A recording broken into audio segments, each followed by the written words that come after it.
দময়ন্তী, দময়ন্তী, হ্যাঁ কি আছে বলো। চলো খাবে, চলো। উত্তরা কোথায়? ও তো অনেকক্ষণ আগে বাড়ি চলে গেছে। বাড়ি চলে গেছে? রান্না বান্না করলো না? আরে না, ওর মাথা ব্যথা করছিল। ও বলল যে ওই ওষুধ নাকি ওর বাড়িতে রাখা আছে, বাড়িতে গিয়ে ওষুধ খাবে, তাই বাড়ি চলে গেছে। কিন্তু এভাবে চলে গেল? আরে ও তো অনেকক্ষণ আগে গেছে গো, প্রায় ধরো 3-4 ঘন্টা আগে গেছে। কি বলছো কি তুমি? 3-4 ঘন্টা আগে ও বাড়ি চলে গেল?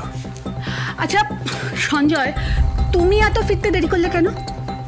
আমি একটু ওই লয়ারের কাছে গেছিলাম। আর লোকটা এত বকে না, মানে মাথা খারাপ কর। যাই হোক, আমি শুধু ভাবছি উত্তরার কথা। উত্তরা এভাবে হুট করে চলে গেল, রান্না বান্না করলো না। সঞ্জয় প্লিজ, আমি অত শত জানি না, বিশ্বাস করো আমার মাথায় কিচ্ছু ঢুকছে না, কিচ্ছু না। মাঝে মাঝে মনে হচ্ছে এখান থেকে বোধহয় পালিয়ে গেলে বেঁচে যাইবো। পালালে হবে নাকি? আর এক ধাপ এগুলি এত বড় সম্পত্তি। পাবে তুমি ওই সম্পত্তি? পাবে। তিয়াস তো হুমকি দিয়ে গেছে। ও হুমকি দিয়ে গেছে যে ও আর কিছুদিনের মধ্যে উত্তরাকে বিয়ে করবে। আর ও যখন উত্তরাকে বিয়ে করবে তখন সেটা নিশ্চয়ই গোপনে করবে না, সবাই সামনে করবে, সবাই জানতে পারবে, জানাজানি হবে। তখন তুমি কি করবে?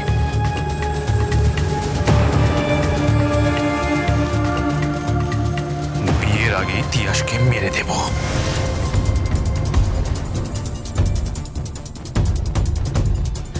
সঞ্জয়, তুমি তুমি কি বলছো জানো?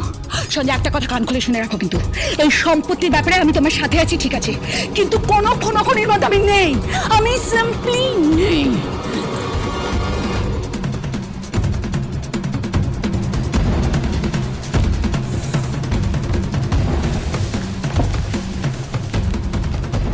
তুমি থাকো আর নাই থাকো, তিয়াসের তো একটা ব্যবস্থা করতেই হবে।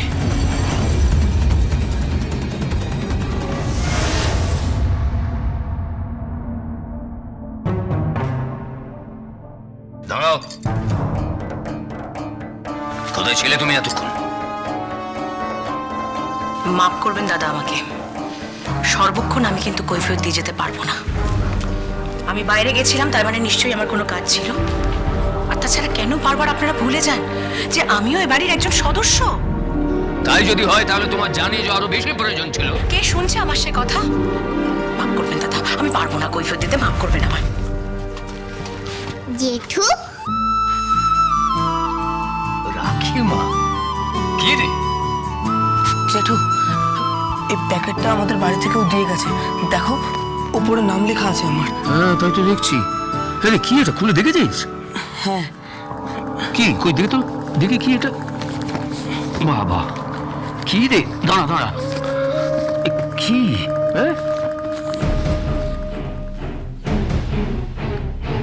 কি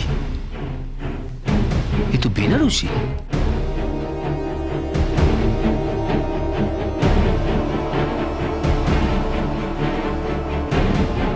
কই দেখি দেখি, বেনারসিটা দেখি, আমি দিন।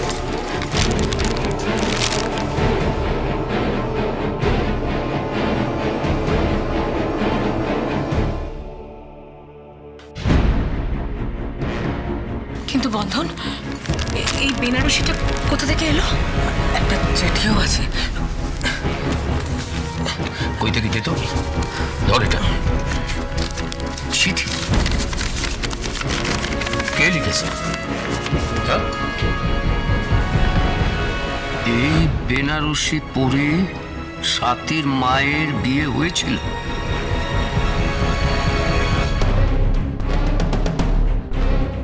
এই বেনারসিটা পরে উত্তরারও বিয়ে হবে।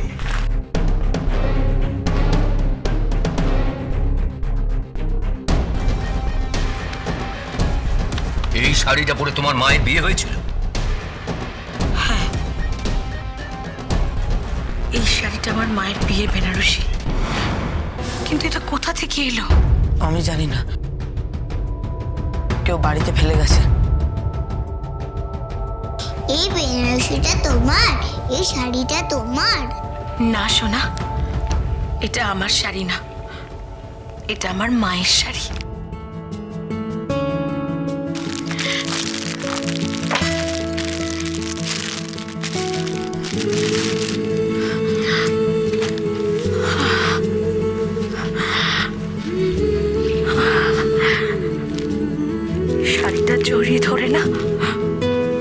হচ্ছে মা আমার খুব কাছে আছে।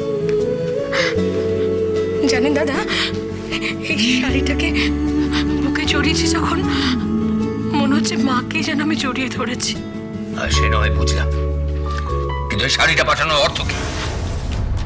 হ্যাঁ, অর্থ অর্থ কিছুই না।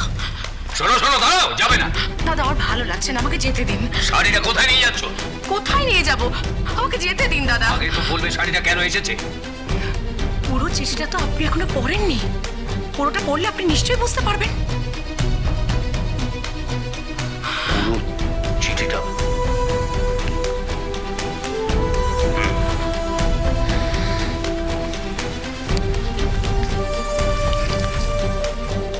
সাথীর মায়ের বিয়ের শাড়ি পাঠালাম উত্তরার বিয়ের জন্য।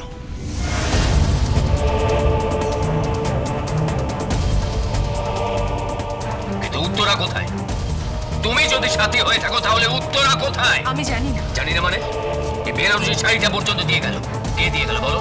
বলো কে দিয়ে গেল? আমি জানি না, বিশ্বাস করুন আমি সত্যি বলছি, আমি জানি না। সত্যি বলছো না মিথ্যে বলছো? আমি মিথ্যে বলছি না, আমি সত্যি বলছি, কে দিয়ে গেল জানি না। আমাকে যেতে দিন। শাড়িটা ছিল কোথায়? নারায়ণপুরে। নারায়ণপুর থেকে শাড়ি চলে এলো এইখানে? হ্যাঁ।